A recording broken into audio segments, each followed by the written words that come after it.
do you reconcile I suppose that's the question, how do you reconcile the prophetic injunction to plant saplings in the middle of the hour with the reality that actually for a lot of Muslims it's very hard. The reality of raising children here is very hard.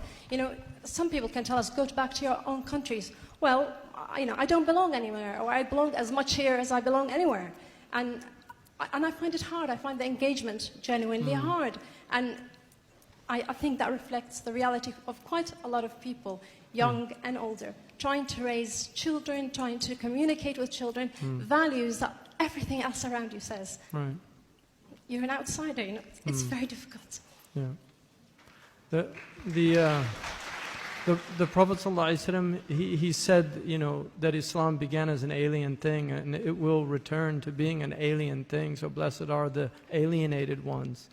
And the world's an alienating place, and we're all going to be dead in this room within at least, you know, the maximum 100 years, and there'll be a whole new group of people debating and discussing.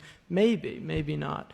But, you know, it is very difficult. And I was on an airplane in going to Kuwait, and I sat next to Muhammad al-Awadi, who's a famous TV presenter there, very brilliant Kuwaiti guy. And the stewardess came, and she had Aisha on her name tag, and I asked her where she was from. She said Senegal.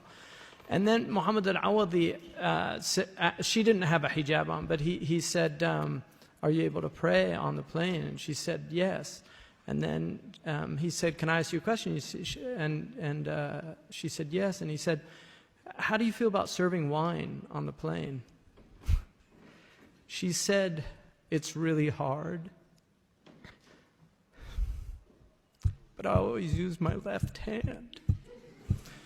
And,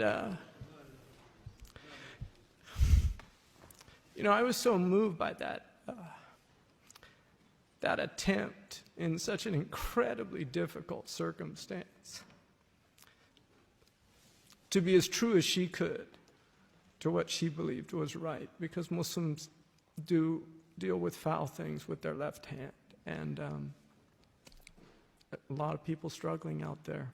So God bless you.